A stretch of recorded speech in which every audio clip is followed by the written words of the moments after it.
Everyone, welcome back to Manufacturing Hub. If you guys are watching us live, it's probably Wednesday afternoon, or if you're in Australia, it's Thursday morning. And good morning. I hope tomorrow is going well for everyone. Uh, Today, we're really happy to go continue the conversation talking about change management. We've got Ron on. We'll let Ron go introduce himself in just a moment. Before we do that, if you guys are new here to Manufacturing Hub, welcome. If you've been here before, welcome back.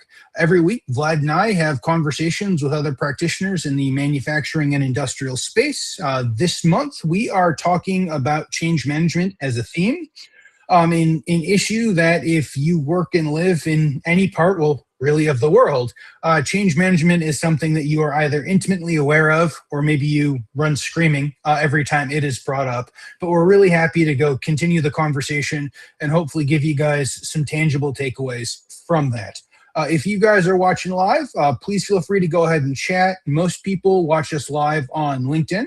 And then most of the rest of the people who are watching us live are on YouTube. If you guys have questions or comments, please feel free to go ahead and throw them in the chat. We will do our very best to go ahead and answer them during the show.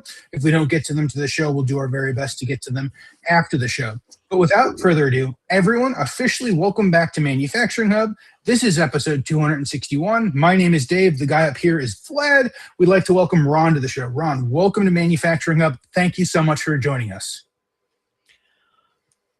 Ron, thank you so much for taking the time. For those that haven't seen one of your It's good to be here. presentations, Really excited to be doing this. awesome. Thank you so much. I really appreciate you taking the time. Before we ask you questions on change management, for those that haven't seen one of your presentations, like myself and Dave have at ICC, could you give us a bit of an introduction of yourself, explain to us a little bit better your career journey, and ultimately what it is that you are doing today?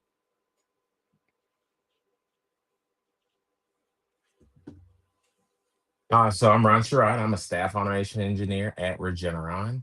Right now, my primary focus, I'm deploying a event-based architecture at Regeneron globally, looking at, deploying the UNS that everyone's so happy about, and then playing a little bit with robotics as well. So that's me at a high level right now. How did you get started in manufacturing, industrial automation? Could you explain to us a little bit more on your background side?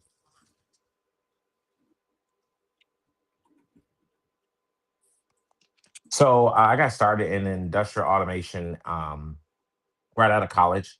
I did oil and gas. So big different thing from doing pharmaceuticals now.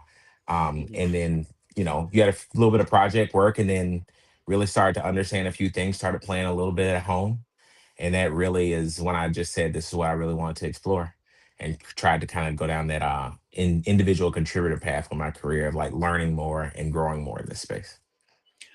Let me ask you, I guess I'm personally curious making the switch from oil and gas to pharma, right? In our industry, in many ways, it is often perceived that once you have deep expertise and knowledge of a certain industry, it's maybe a little bit more difficult to make that jump. How was it for you? Could you maybe explain to those who are considering a similar path or perhaps change? How was it for you?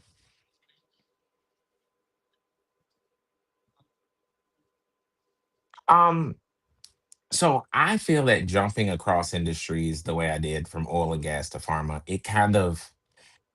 it brings a new perspective, right? Because it's a diversity of opinions, right? I learned how to do something initially a certain way because I did it in the oil and gas way, right? Your regulatory and your governing agencies are different.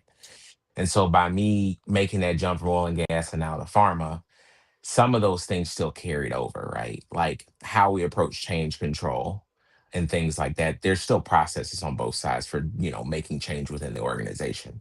Now, oil and gas is largely a continuous manufacturing process, right? Relative to at least the pharmaceuticals I work with, they're a lot more in batch orientation, right? So you have a little bit more like pausing in between that manufacturing when you move to pharma, but like still change is a big thing and how you control change, right? And Mhm. what you look at from a safety perspective, right?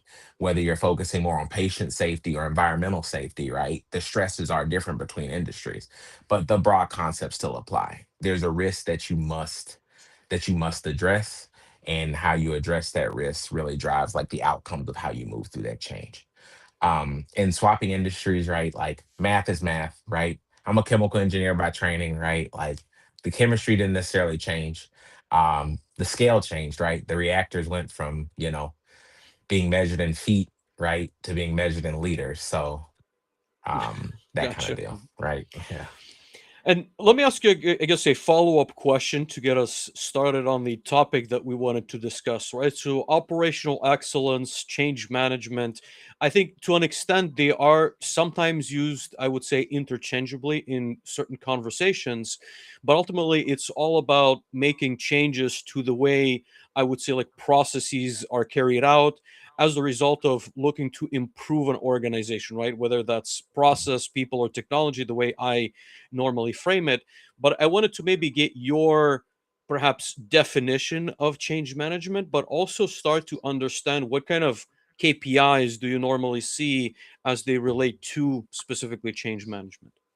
So for me, the definition of change management are the like those procedures that govern how you go about, yeah, I have to use the word change, how you go about making change occur, right? Hmm. Some of those metrics are very industry and, organizationally specific, right? I've seen typically, right?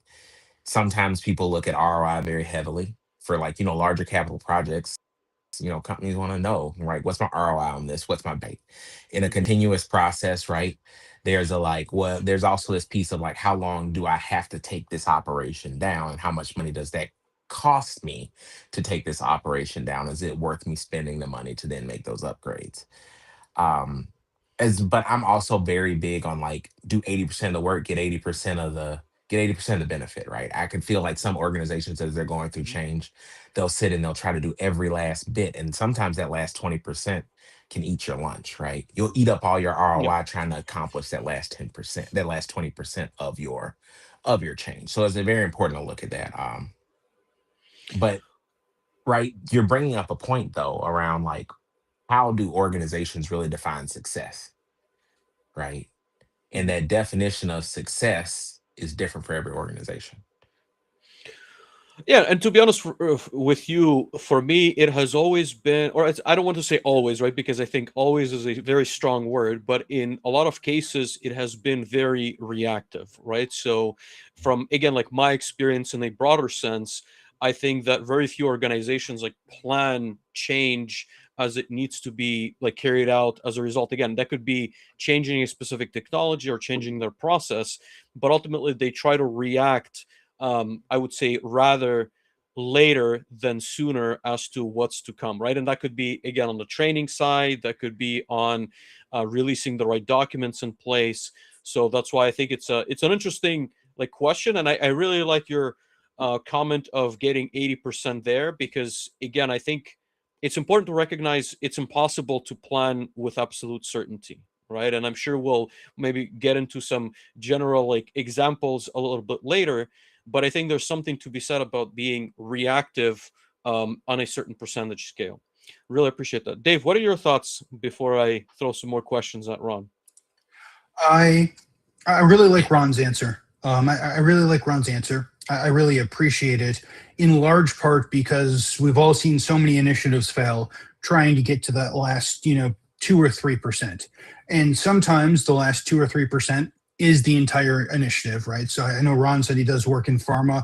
I've seen some of it in pharma. I've seen some of it in other industries where the whole goal of the project is to increase uptime or throughput by 1/4%, and that is everything to the organization. And in some cases, that makes a lot of sense. But when you're looking to do whole scale organizational change, coming in and getting that first 80% is going to allow different groups to see if it's apparent if this can be successful, especially within an operational excellence style and type of environment, without going and completely overwhelming everyone with every single with every single particular detail. Ron, I guess kind of question to you: when we talk about change management and we talk about operational excellence, do you consider them one and the same? Do you consider kind of change management as a part of operational excellence? How do you kind of internally think about it? So I internally think that change management is a part of operational excellence, right? When I think about operational excellence, is that I can do everything to make a product for my customer in the most efficient way possible, right? And safest way in pharma, right? In the safest way possible, right? And then change management slides in under that operational excellence umbrella by really saying that, like, okay, I need to improve my process. How am I gonna do that without impacting my customer, right? Because you can see operational excellence like, oh, I have an OEE that's very high, or I have, a 99.9% uptime. Hmm. But you still do have to take downtimes every once in a while, right? You still do have to improve your process, because eventually over time, those KPIs and those metrics will fall while you're still operating in an excellent manner that you set in a standard that you set, from a time before. And Vlad touched on a point, right, about organizations jumping on, missing out and trying to adopt new technologies. And I think, right, when we talk about change management, right, and you're kind of seeing it with AI now, everyone's like, oh, I got to use AI, got to use this, got to do that, right? But a lot of organizations aren't being calculated with it, right? And that lack of calculation is like their tokens are literally just getting eaten. So every benefit that they would have had from the AI, right, is now eaten in tokens, right? Because they didn't go in knowing that, like, this is how we're going to do this. Or, everyone's saying AI broadly. And when I feel like people say AI, they are automatically thinking about LLMs, right? But you have Hmm. other machine learning techniques that aren't necessarily large language models that are trying to, get token heavy, right? That can solve the same problem, right? You don't always have to go to Yep. the LLM to do basic math, right? The calculator's been around for a while, stuff like that. So I would say AI, is a whole, I would say, like, can of worms that we can probably tackle in a moment. I still reflect, at least on my experience, as to, I would say, like, more traditional, whether that's like line rollouts or new equipment rollouts. And I still reflect, I would say, on how some of those projects went better or worse, right? And again, obviously, I cannot disclose the details of those projects, but I can tell you that it was always very difficult being part of, let's say, an engineering organization delivering a new, and again, it doesn't have to be anything revolutionary. It could be a new case backer, right? Or it could be a new palletizer that is on a newer platform than the operations team is used for.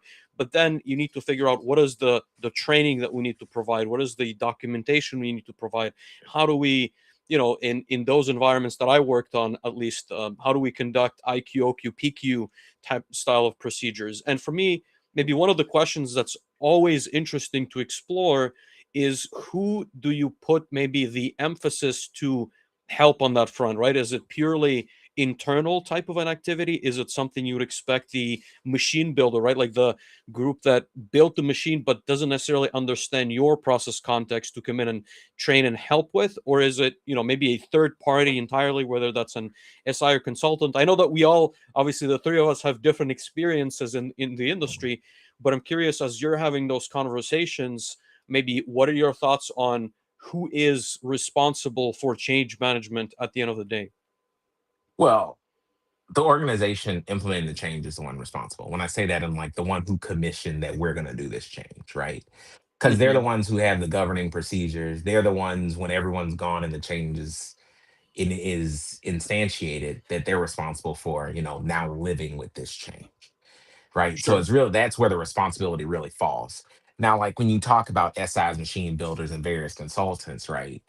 They each play a part in that orchestration of, like, initiating the change and keeping the change happy. But it still lies hard within the org, right? Machine builders Hmm. come in, OEMs come in, they'll give you a box, right? That box works. That box, in a good case, right, the box does what it's supposed to do, right? And then it's Hmm. up for you to understand how that box does what it's supposed to do, and then write procedures around that box. um right, you might have consultants come in and help you better understand the box and then adapt them to your procedures, but at the end of the day, it's still falling back to you, right? Like when a government organization comes to audit, a pharmaceutical company, right? They're not going back to the machine builder necessarily. They're coming to the people who are operating the machine, saying like, "Hey, did you ensure this thing met the burden of proof to meet the predicate rule? You're sure you have good audit trails. You're sure you're making a safe product for patients, things like that." Yeah, it's an interesting conversation, right? And again, I really like to ask this question because again, it seems to me that complexity has certainly increased, right? Now in Mhm. manufacturing, you're tying all layers together. And so in the past, if you brought in a piece of equipment that you can, just press start, press stop, and there's maybe a few dozen faults, it's easy enough for the company to just pick up and go, right? But now we're starting to have conversations where it's fully integrated and in the entire OT and IT stack. It's very difficult. Again, there's a discussion to be had as to how good the documentation is, but usually the machine builder only focuses on their machine.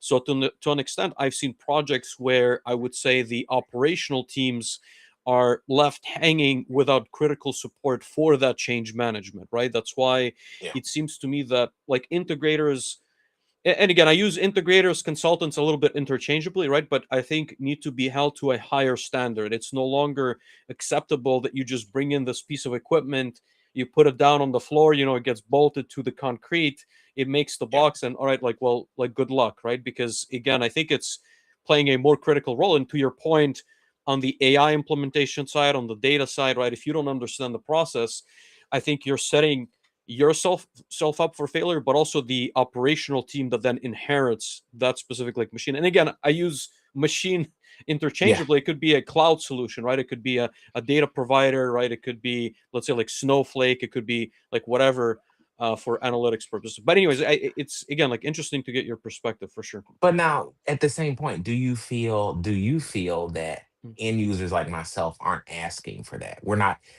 holding, some of our integrators and SIs to a higher standard and not putting in the RFP. It's like, I want you to do this, and then I want 6 months of managed services afterwards, right?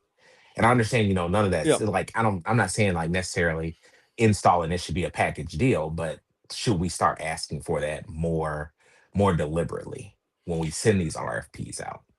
That's an interesting question, right? So I guess my perspective, right? So when I worked for P&G, and again, I'm going to say this broadly. I'm obviously not mentioning any like specifics of the project. The negotiating power of the company was quite high, meaning that if we approach, let's say, a machine builder or an SI to do a project for us, we could pretty much dictate any of the parameters of the engagement, right? Meaning that if we were comfortable handling all change management ourselves, we would do it in house. If we weren't, then we would tell the machine builder, like, hey, you need to provide training. You need to have, 3 engineers on site for commissioning. They need to be there for 3 months to make sure that there's proper pass down. And usually they would be almost forced to say yes to all those conditions because they understood the scale of the equipment that we were buying, right? It wasn't just for Mhm. one facility. It was like scaled across several facilities, at least, if not different business units. But for a small to medium sized manufacturer, what I have noticed is almost the opposite, right? When they go to an SI or a machine builder and they tell them we would like ABCD, they would Mhm. almost have no negotiating power in the sense that they would be told, well, like, no, we can't custom create these other things. We only care about building these machines the way they are. And we can obviously explain the documentation that already exists, but there is no incentive to create anything custom. And again, that's just my Yeah. personal experience, right? I'm not saying everyone is doing that way, but I think it's I guess de- depending on your position, you can negotiate these things, I would say, better, Yeah. based on like the manufacturer that you're at. Gotcha. Gotcha. Dave, what are your Okay. thoughts? I I'm actually really interested in Ron's perspective, and I really appreciate his comments. Where at the end of the day, if the end user in this instance, if the facility in this instance is saying we are going to do X, the responsibility at the end of the process lies upon the end user to make sure that they have the information, they have the documentation, they have the support or change management or anything else. I that is also typically where I come to, because it's very difficult to put the onus on anyone else in that equation. A couple or 3 weeks ago, we had Logan Terry on from LSI, and he was talking about change management from like the systems integrator point of view. And one of the comments we had, Ron, was that, especially when projects go out to bid, it is really hard to say, I'm going to go sell you this box, and this box is worth $10, right? But in order to get the most out of this box, you want this $10 box plus $2 of training plus $3.50 of change management and $25 worth of support over the next 5 years, right? And so if I were to come and say that, someone might be like, wow, that's a really interesting perspective. And if a guy like Vlad comes up and it says, I'm going to sell you this $10 box for $10, and then I never want to talk to you again, the guy selling the box for $10 when the budget is $10 and the expectation is $10 is almost certainly going to win the project over someone who says, I want to sell you this $10 box for $50. Having said that, I think that there is a need within the industry to have better documentation. I think there's a need within the industry, and maybe less so for larger organizations, but to Vlad's point, smaller to medium organizations to understand the repercussions of some of their choices. To me, when I work with large organizations, words like hypercare, like we need hypercare and support for X number of weeks or months is very normal. Every time I have a organization that is a small organization who uses the word hypercare, I'm almost very surprised to like see that word. I'm like, these are good signs, right? Like these are good signs. I'm happy that these signs are here, but it is all too often as Vlad has heard me and as the listeners have heard me say, one of the pain points that I've had with lots of kind of smaller groups who go deliver solutions is most of the time the handover is an engineering PowerPoint slide written by the engineer in the passenger seat of the car that is written as they're hungover driving to site on the last day of the project and is delivered by an engineer to basically only other engineers could possibly have an idea and understanding as to what this means. There is no train the trainer. There is very little support on the operations side very often, especially if it's not like machinery. There's very little support on the operations side of handover, of training the operators. And then it's kind of like, good luck. And if there's not a strong internal person to work on that change management or to go pull them back in or to go do any of those parts, all too often we've seen projects that just end up mothballed, not because they weren't necessarily good projects, but because there's no understanding or handover or support or change management to allow those projects to be successful. Yeah. Ferraris, there's plenty of Ferraris, metaphorical Ferraris sitting on manufacturing floors. And the only time they ever get used is to go to grocery store, right? Like there's plenty of those sitting on Absolutely. manufacturing floors, right? Across many industries. And it's kind of it's sad to see that, right? But then that goes back to the idea of like setting the requirements and having your right internal customers when you set the requirements for Yep. what good looks like. Um, and I've gotten better about it as I've matured in my career around like getting the operator's perspective and not necessarily just being that young engineer on the floor Yep. that's like, oh, somebody gave me a project, I'm gonna go do a project and I'm gonna do the thing that was written in this project scope. And instead of going outside with your operators, talking to the people on the floor and saying Yep. like, hey, what do you really want out this thing? Right? Because I don't want to build something because but this experience, right? You learn like I don't want to build something that no one's going to use, right? You might have a beautiful coach built Ferrari sitting in the garage, but then if nobody Yep. wants to touch it, right, you're not getting any of that benefit. So you start to understand that like organization, it's not just change management of like managing this individual change. It's managing like how the organization will adapt to the thing that you are instantiating. Absolutely. Can I ask? So you had mentioned that you have gotten better as you've done more and more of these, and I feel like we all get better as we do more of these, which is good.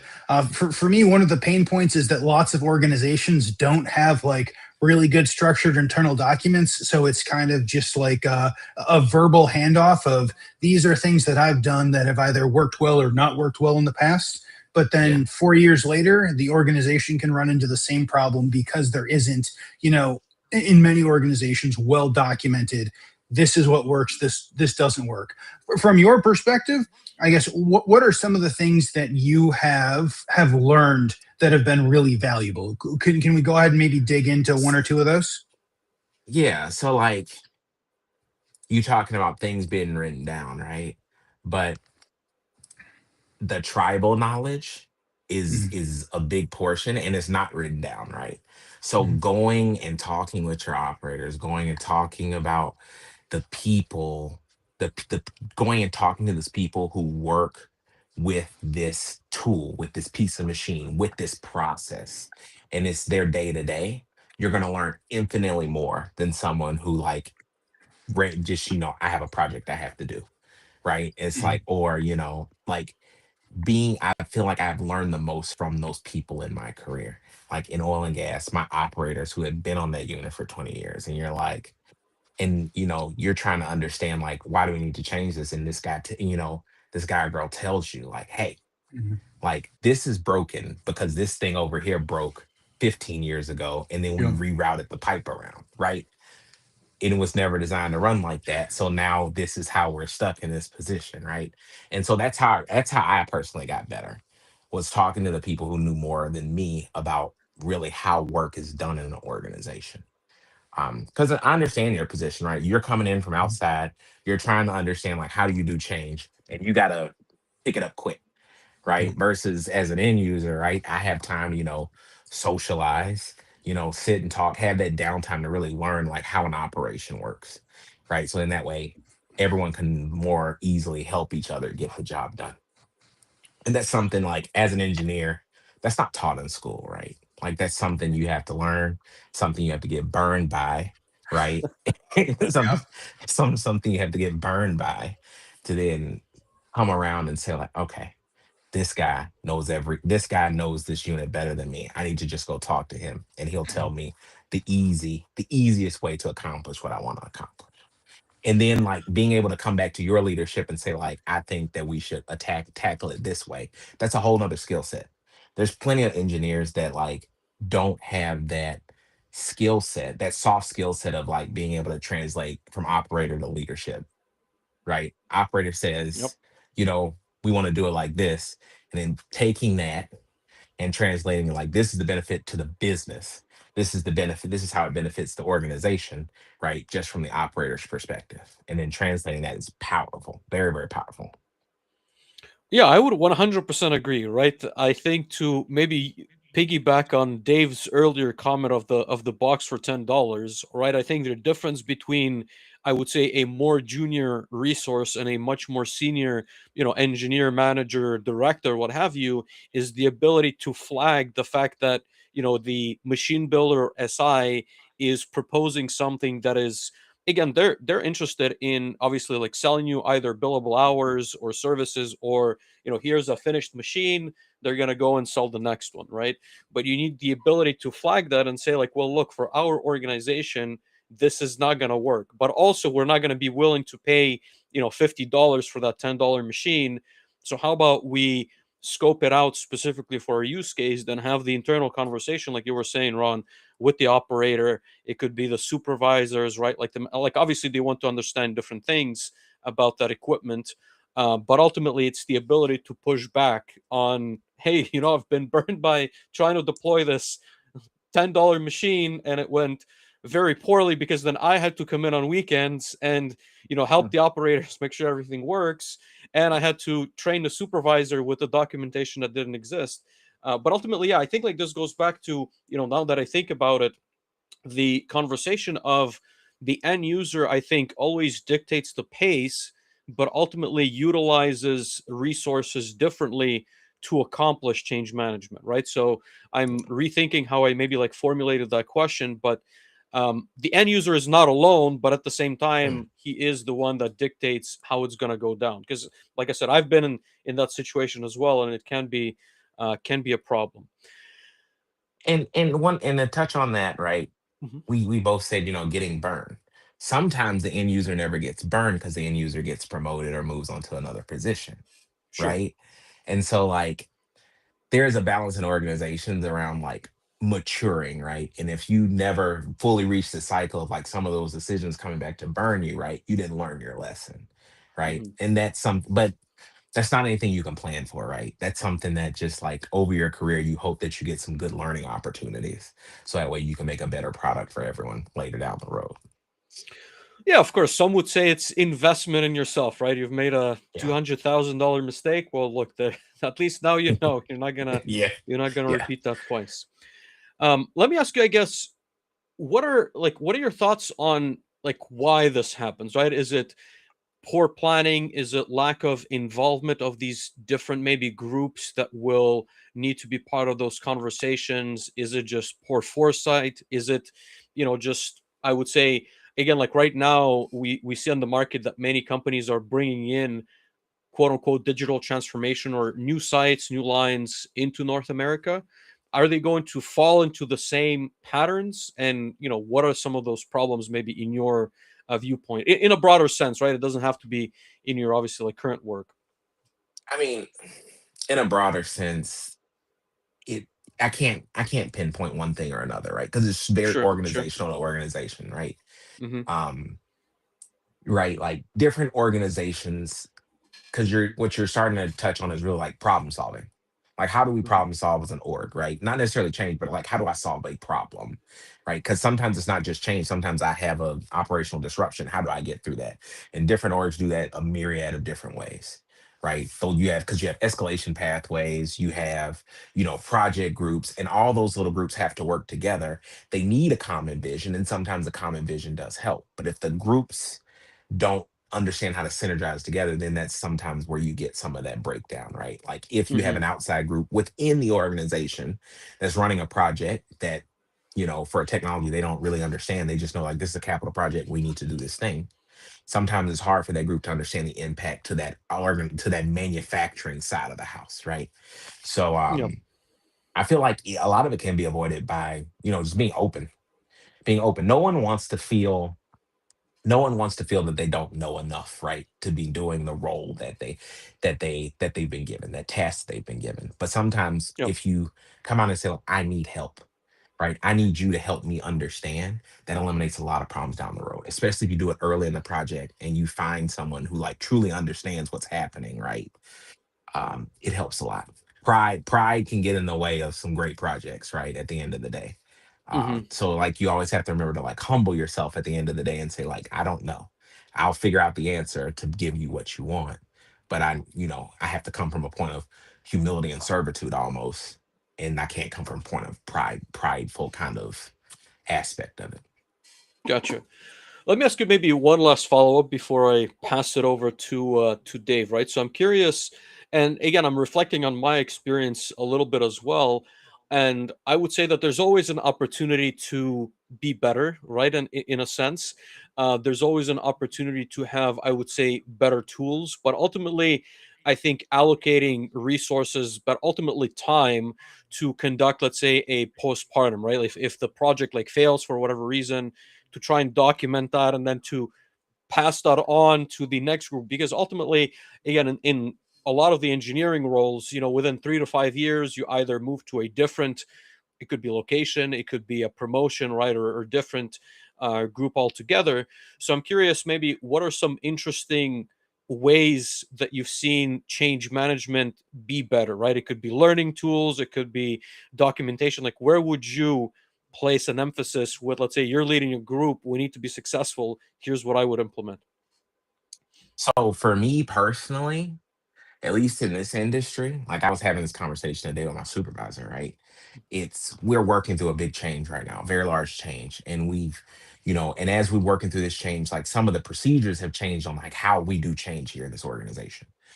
Hmm. Um, and I was talking to him and I'm saying we need to probably update an SOP, right? Update an SOP to kind of provide a little bit more guidance to the next person so they don't kind of fall into some of these like minor pitfalls that it's like, okay, Sure. because now we're on the backside of a change. And we're Hmm. looking back right now, me and him, and we're saying, oh, if we had done this, it could have played out a little bit differently. Maybe it would have been smoother in the end. And Yep. having those candid conversations like that, I'm like, how can I do better? How can we do better to make sure when we do this the next time it's better? Is critical, like you're saying. For me, it's big procedures. If your organization, I feel like, is more tribal, right? Sometimes it's really having that anchor, like that anchor role that's in an organization, that person who's like, I would prefer to be like deep technical, right? And then kind Mhm. of passing that tribal knowledge to that person and then finding their next successor to kind of give that almost like industrial elder type guidance, right? Into the projects, right? Yep. Because some organizations it's like that, where it's more anchor based and it's stored within the human than it is stored, documented, locked away in some Excel file somewhere. So, I guess before I give to Dave, like my comment would be, it's interesting how things will change with AI, right? To me, it seems that oh, yeah. more documentation will be created, but at the same time, who's going to spend the time reading AI generated documentation? And to me, that is going to be the key to, I guess, like understand how the pass downs are being done through different teams, like in individuals. I don't have an answer, but I'm very curious to see where the new generation of engineers comes in and how they actually work through change management and some of those learnings. um Dave, what are your thoughts? Run said industrial elder, and I'm immediately picturing Derek Chambers in his wizard costume over here. But no, I think Run, you brought up some good points, and I particularly liked your comment a couple of minutes ago, basically asking for help or suggesting people ask for help. And I would 100% agree with those comments, right? Most of the time, or maybe not most of the time, a lot of the time, there are other people within the organization who know the answer to the question, or other people within the organization who have watched the organization go down this path, especially some of those older folks who have been at the facility for 10 years or 20 years or 45 years or whatever that is. I once sat down at an unnamed facility, and we went around the room, and the people said their name. They said which group they work for, and then they said basically how many decades they had been working at this particular facility. And my favorite was a gentleman named Joe, who I've talked about several times here, who showed up 40 minutes late to our 60-minute meeting. And he said, "Hi, I'm Joe. I work in this group. I stopped counting at 35 years," or something along Yeah. those lines. But fantastic, fantastic to be able to go answer questions if you could get past kind of that tough outer shell. And so going and pulling in all of those particular resources to go ask them questions. Most of the time, the thing you're trying to solve today has been at least attempted to has been solved once or twice, or I don't know, every 18 months for the last 45 years. And if you know the correct people to be able to go and ask the questions to, they'll be able to give you I don't know, a summary, maybe very biased, maybe only semi-biased, when it comes to all of that. So no, I agree, and I really liked what you said. What you said there. We actually have a comment in here from Prandeep, saying that towards Vlad's comment that he thinks the documentation will be tagged with human versus AI, and human writing will be used for very high density novel judgment that the AI is not yet able to emulate, and that it would be applicable for a very long time. I hope we don't stop humans writing documentation. I mean, I've read tens of thousands, hundreds of thousands of pages of documentation, and a lot of it is bad, right? Like a lot of it is bad. A lot of it is unintelligible. A lot of that is the hungover engineer trying to write a documentation on the way to site in order to go pass over those particular pieces of knowledge and engineering. I certainly hope we don't get to the point in which Vlad's chat GPT is talking to Ron's Claude, which is talking to my Gemini, and then suddenly, I don't know, we've built a spaceship and we now have data centers on Mars. or something along those lines. I Right. hope we don't. I hope we don't get to that point. But to But that point on yeah. AI generated documentation, right? I've seen a good bit of it recently. And it's, sometimes I do like to say like, well, what does Claude think? What does Claude Hmm. think about my test protocol? Let's see. And it's like, how can you help me improve my human written test protocol? And then I read it, and then I'm like, okay, this is pretty robust, but this doesn't Yep. make any sense, right? Like, Yeah. why did I test this? Why did I test the same thing 6 times? Like, I didn't need to do that. Like, Hmm. I didn't need to test that small nuance to like Yep. really understand if this thing achieved what I needed to achieve. Um, so I feel like it can result almost in inefficiency if you don't know what you're looking at, right? When done a little when done a little hastily and not watching what you're doing. Absolutely. I suppose I'd like to transition us maybe into, and we talked a little bit about some of the tangible ways that you've seen change management work. We talked a little bit about the initial RFQ and RFP. When you're doing the project planning, Ron, I guess I feel like the entire project hinges on the planning, right? Like if we have a good plan and we've got good documentation and we have people who have bought into the initial plan, there is a fairly high chance of success. Versus we have none of, I mean, if we have none of those things, there is a very slim percentage of the chance. So when you are doing those initial steps, you talked about talking and working with operators. What else are you doing now, having gone through this cycle, several times or several dozen times in your career, when it comes to looking at projects kind of with the eye towards, hey, we're actually going to have to implement this project? What are you doing now that you weren't doing, or what are you not doing now that you used to do in the past? Well, now I'm thinking, when I first started, I wasn't thinking what questions are my integrators I'm reaching out to for bid gonna ask. Now I'm Hmm. trying to answer those questions up front. Now I'm trying to ensure that I do have like hypercare in it. And Yeah. what I'm trying to do is I'm trying to really drive that RFP process to no longer result in a bunch of different fruits being presented Yes. back to me. And instead it's all apples, Hmm. right? Like I want to compare apples. I don't want to compare tons of apples, oranges, and bananas because I wasn't rigorous enough in what I specified that I wanted, right? And so then that comes down to understanding like, do you know what you want? Hmm. Right? Because sometimes, right, you don't know what you want, but you want to get an idea of how much this is going to cost you, right? And it's like, Yep. oh, I don't know if I want to go down that path if like my orders of magnitude, but then lo and behold, right, you get an RFP back and it's like all of a sudden, oh, the $10 box is now $8. And it's like, oh, I Hmm. thought it was going to be 10 and now Hmm. it's 8. It's like maybe I should do it. But then you walk down that path and all of a sudden now the $8 box is now $16. So Hmm. like that kind of space like starts to really that's what I've tried to learn to avoid when I'm doing project planning.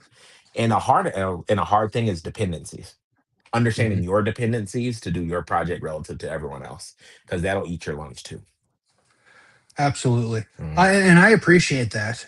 As a person who's read some absolutely hellacious RFPs, I've actually read a couple so far this year that I get to the bottom of them and I'm like, I'm actually not sure what they want me to do.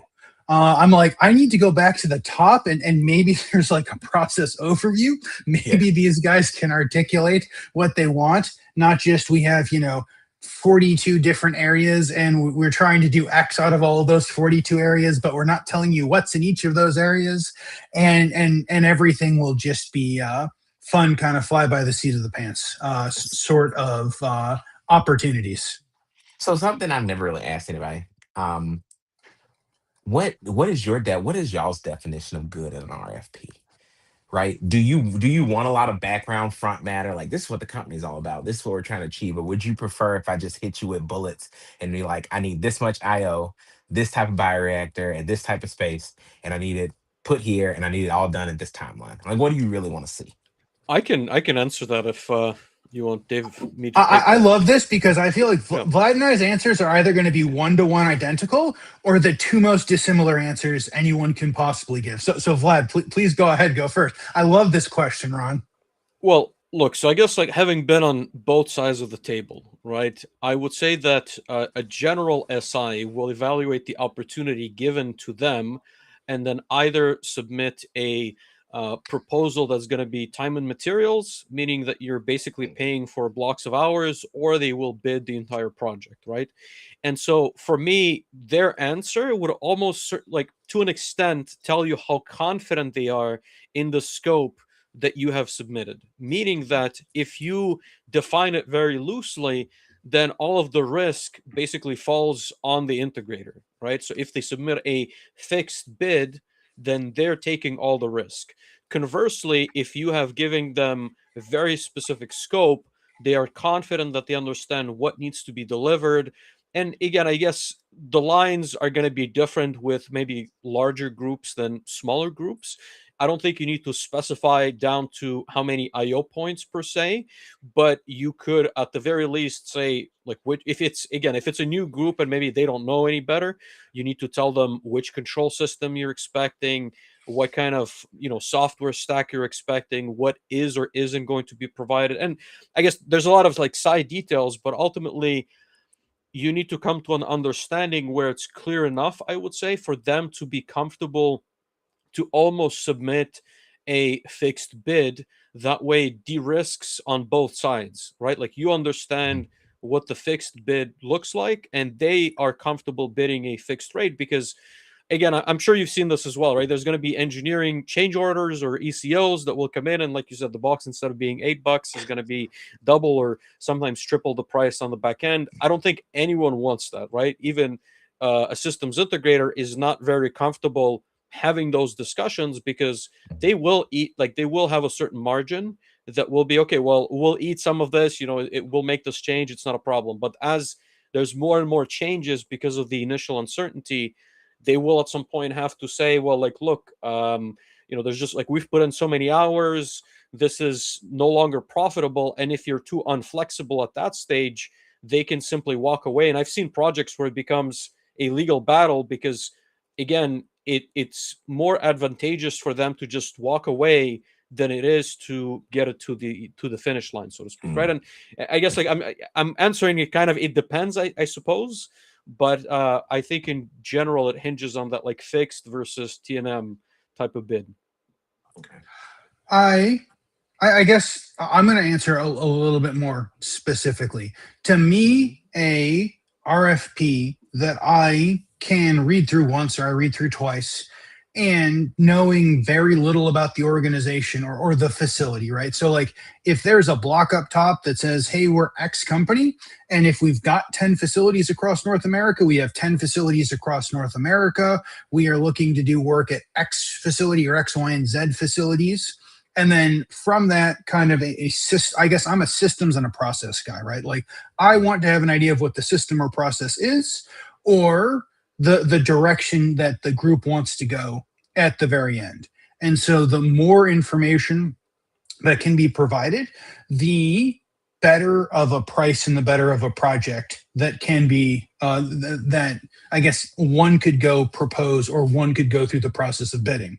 So if I can go read through it once, or if I can go read through it twice and I'm like, I understand what they want, that's a really good first step, right? There are probably going to be questions or they're probably going to be particular questions, right? To Vlad's point, a group that is looking to do ignition and Rockwell, or ignition and Siemens, or ignition and pick any of your Codesys flavors is going to be a different is going to be a different project than, hey, we want to do plant packs and we want to do Rockwell, or we're do a Siemens house all the way through from top to bottom. That's the only thing we want, right? And so being able to articulate what the group is, if you're going through the process of bidding, that is important, and being able to answer those questions.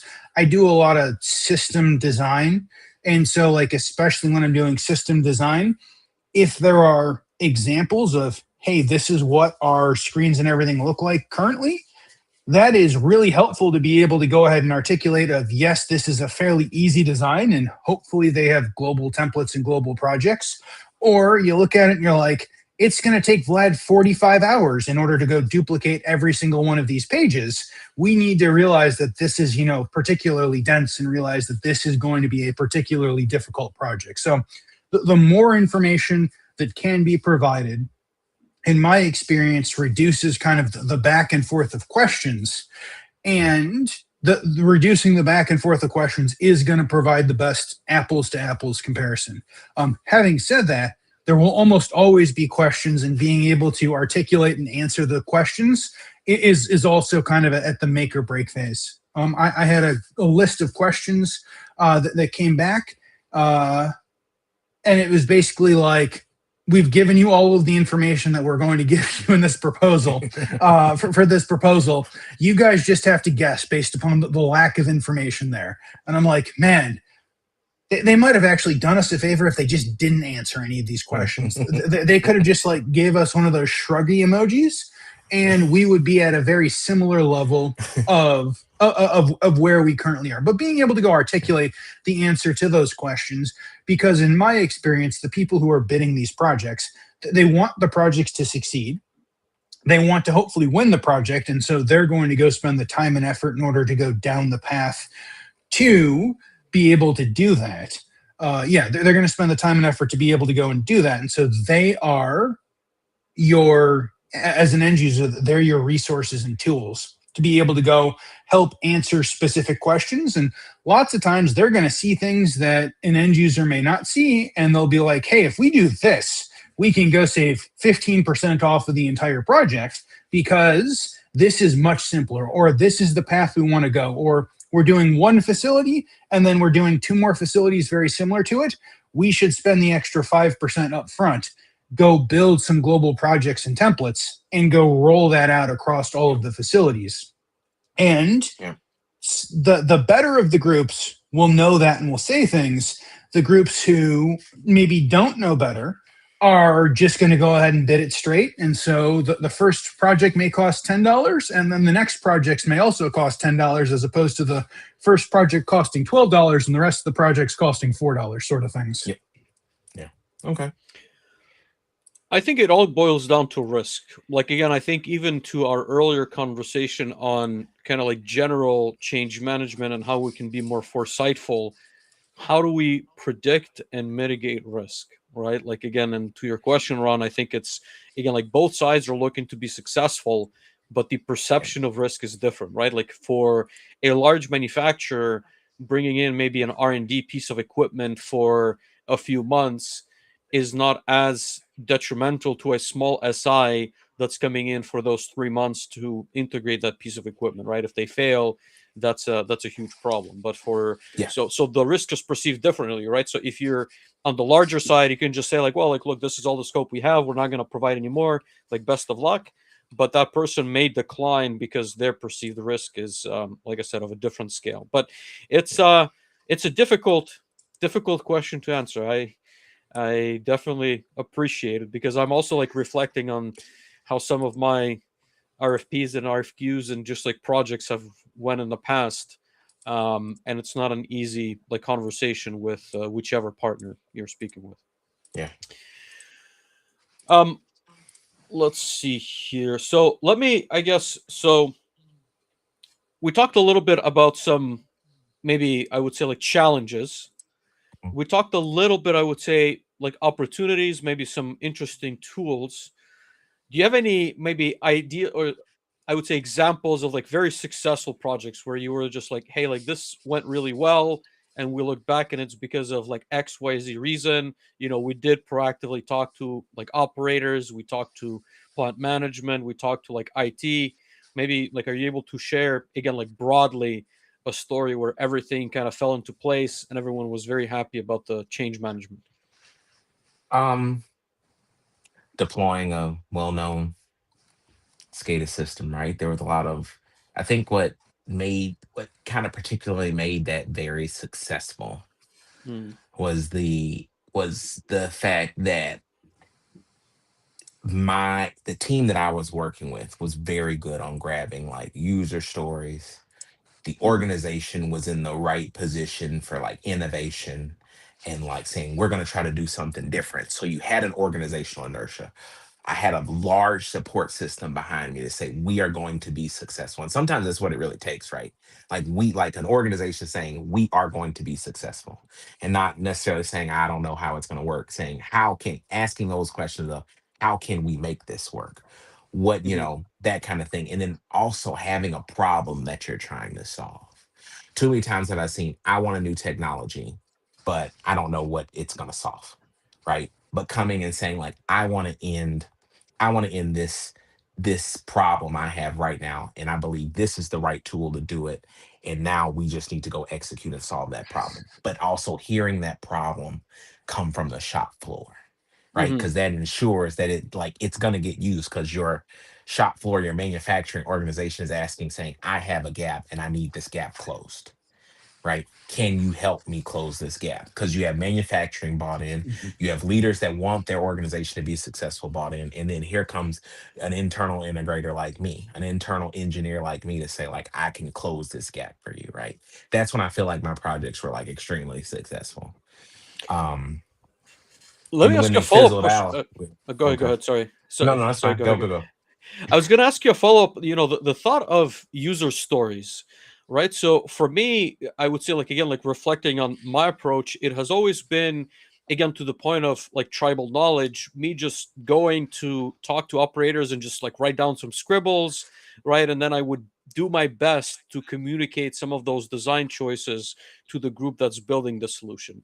I'm curious if you've had, I would say, a better process or maybe a different process where you were a bit more diligent than I have in the past, right? And again, obviously, it has worked for me on some specific projects, but I'm wondering, how did you approach these conversations? How did you like triage what people were asking for? I'm sure you had probably some interesting requests as well, but what was the process like? More recently, it's been like collecting user stories is more workshop style. It's not like necessarily me going out. It's more Mhm, like, you know, I'm a part of it. I have some of my engineers and my devs with me. I have leaders from manufacturing. You have operators, and everyone's just having a conversation.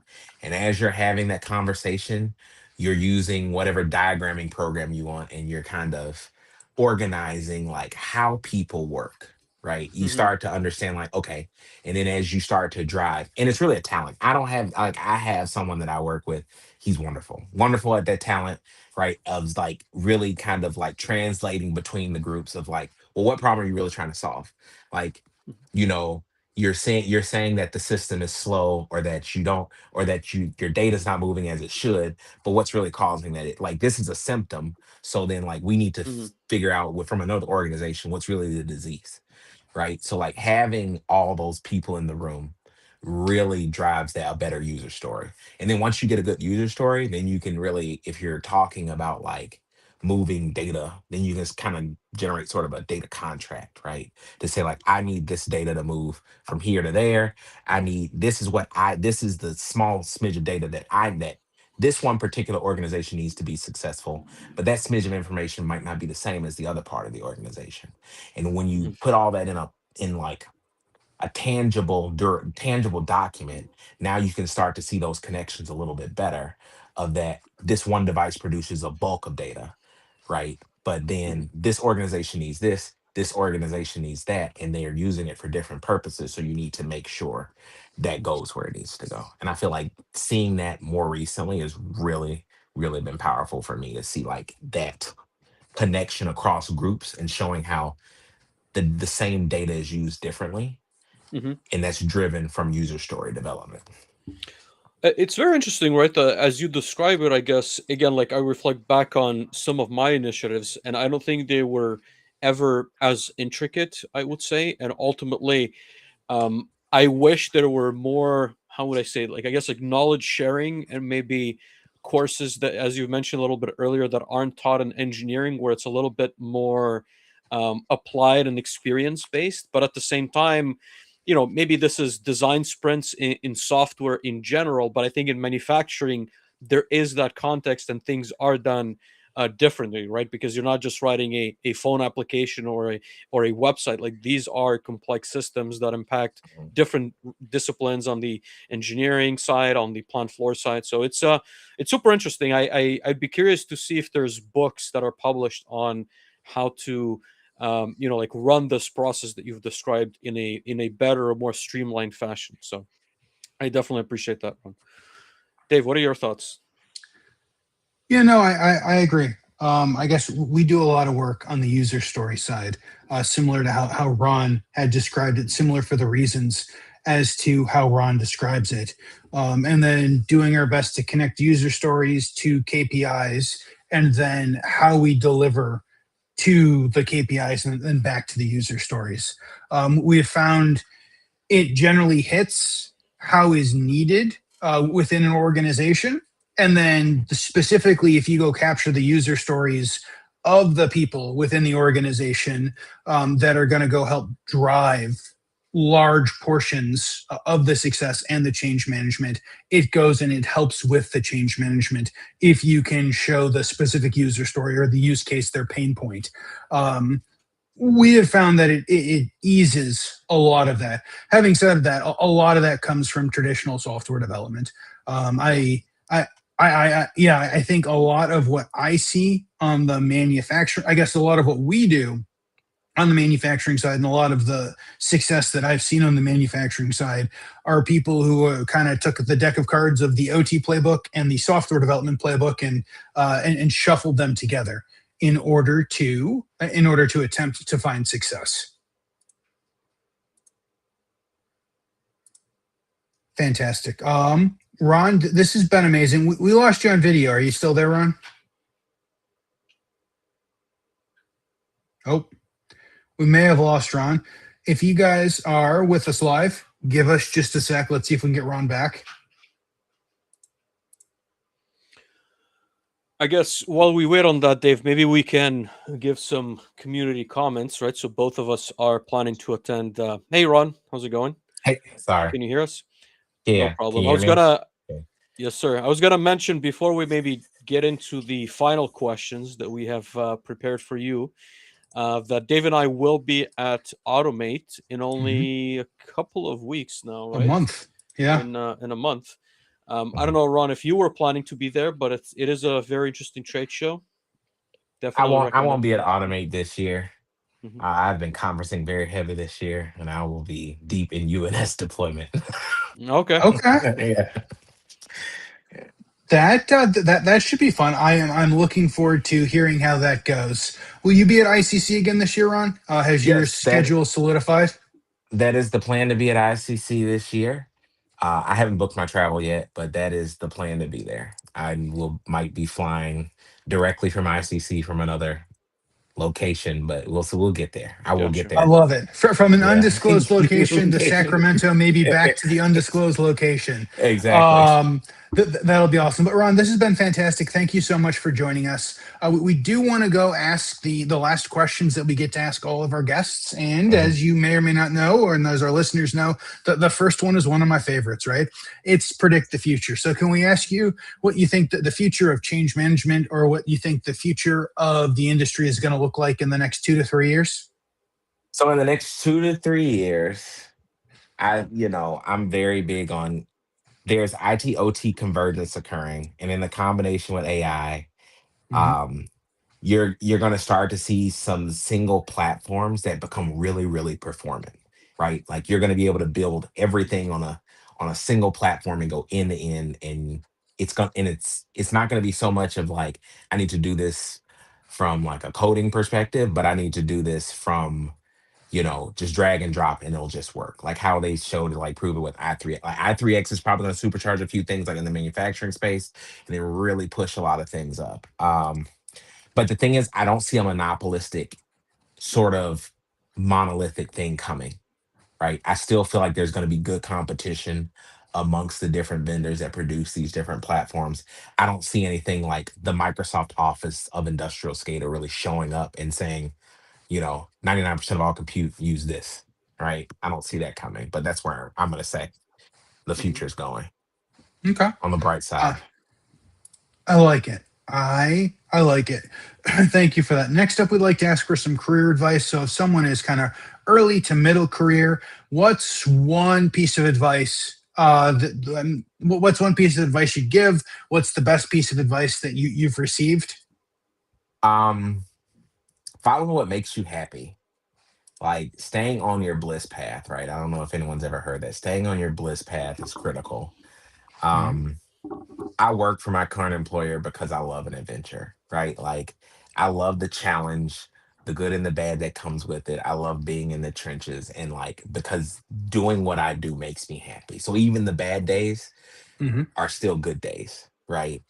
And I think that's Yep. probably and my grandfather always said, if you work, if you enjoy what you do, you'll never work a day in your life. Like, no, you'll work, you'll just, you'll work, but you'll just enjoy what you do even on the bad days. Absolutely. Appreciate that. I've had my grandparents give similar advice, and I also Yeah. agree. Even if you love what you do, it is still work. There are still the days that remind you there's a reason you get paid in order to go do these things. Yeah. Awesome. How about a book recommendation, please? Um, in this space, I would read the Phoenix Project by Gene Kim. It's about like industrial DevOps and like kind of how we work through problems as an organization. Really good book. I recommend it to a lot of people. Um, it's just worth a good read. Somebody had me read it when I first started at another role, and honestly, like I tell everyone, read that book. That is one book in our space that I feel like everyone should kind of take a peek at. Nice. That is Appreciate it. fantastic. I feel like this may have been suggested at some point in the past, but it's been a while. Vlad, have you read this one? I listened to the audiobook, right? It's about I guess it's the best way I would describe it is it's like the goal, but more on the IT and software Okay. Yeah, space, right? yeah, yeah, Oh, So perfect. it's No, it's like awesome. project management and like what works, what doesn't, right? It is very relevant to the change management theme as well, but more again like from software and IT perspective.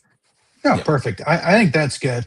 That may or may not be what I listen to this weekend. So thank you for that suggestion, Ron. Yeah. How about an interesting idea or innovation? What are you excited about? What are you looking forward to? What do you hope we could just go ahead and make? I'm waiting for my glasses to be able to replace my phone. That's like really Okay. what I'm really pushing on. Um, Have you tried some of the previous solutions? so right now I'm wearing Meta AI displays, so they have Okay. the Okay. little display in them, but it's still not replacing my phone. And Hmm. Hmm. then a lot of the other augmented reality things out there, they're either too big and bulky or they need like some type of dongle. I Yep. really am looking forward to the day when I can just pick up my glasses Hmm. and there you go. I don't need my iPhone anymore. What are you doing Um, with the Interesting. Meta AI displays? I guess I'm really curious now. so initially, I was just, I like the tech, right? I feel like the tech was like mature enough for it. The fact Yep. that they had a display that you can't see. And then the fact that they give you like a neural band of control. I use it, sometimes we'll shop at like H Mart. And so like they can Hmm. translate live for me while I'm shopping at H Mart or either just general like notification, right? Like if I get a text message from my wife or something like that, it pops up in my eye. Really? It doesn't distract. I don't have to look down at my phone. I don't look down at my watch. I can still engage and have a conversation with somebody while I'm still perceiving information. Um, Interesting. right. Okay. As well as like you had the ability to listen to music and things like that. But some of the things after talking to a few other people, like in my organization, is you know we work with patients, right? Like Mhm. there's patient groups where it's like they're trying to use this technology as well. Yeah. If if um if you're hard of hearing, right, they can live caption. So like we could have this conversation in real life and Okay. it can live caption. So that's helping people with less than perfect hearing, like see things. Right. Hmm. During this call, right? If I was more prepared of an individual and had transcripted everything. Technically, it could have like presented my transcript right in front of my eye, and no, I'd be Sure. like, because you can teleprompt. So there's a lot. Okay. Um, Meta's SDK isn't as open as like some of the other ones, but I Mhm. wanted a more finished product that I could just use. Right. So Super Interesting. interesting. Yeah, appreciate that. Now, yeah, do you wear prescription glasses, Ron? yes. So these are And prescription you have prescription lenses in the in glasses, the and glasses. those Yep. work well. Yeah, they work really well. There's a little bit Interesting. in the right eye because like how the screen is overlaid in between the Yeah. glass. Sometimes you do get like this weird like refraction that's kind of Yeah. distracting, but other than that, that's fine. And getting used to the monocular because it only appeared the screen is only in one eye and it's not in both. Right. So Okay. you have a Yep. monocular sort of vision. So kind of learning how to focus. As well as how heavy they are. They're like probably 4 times as heavy as normal glasses. So the bridge Oh of your wow. nose sort of starts to hurt for the first few weeks because you have to Okay. get So I, used I to the was going to weight. say you have very chunky glasses on. Yeah, they're chunky Um, for a reason. they're chunky, and it makes sense, right? Yeah. I thought it was a style choice. I No. mean, I suppose it is a style choice. It's just a style and technology combo choice. But no, that is that is particularly interesting. Yeah. Vlad is currently sending a pair of AI glasses to his house, and that's what I'm going to see him in when I talk to him tomorrow. This has been fantastic. Thank you so much for that. No problem. And then last question for you, Ron, is how can our listeners help? Who should reach out? Who are you looking to connect with? Anybody can reach out. I'm always looking to talk, to have like conversations like this and talk to people around cool ideas in the OT space. Um, if you just want to bounce off the ideas off, you want a little help deving something in ignition, right? I'm always game to like kind of stretch that muscle. I love stretching that muscle as much as I can to, grow and be a better engineer at the end of the day. Awesome. Awesome. Ron, this has been fantastic. Thank you so much It's for been joining wonderful. us. Thank you. Everyone, thank you so much for listening with us. I am sure we will have Ron back on, hopefully at some point before he gets new glasses that can go replace everything, because I imagine we're still a little ways off on that. If you Yeah. guys are not already, please make sure that you're following or connected with Ron on LinkedIn, and then you're following Manufacturing Hub as well as Vlad and myself.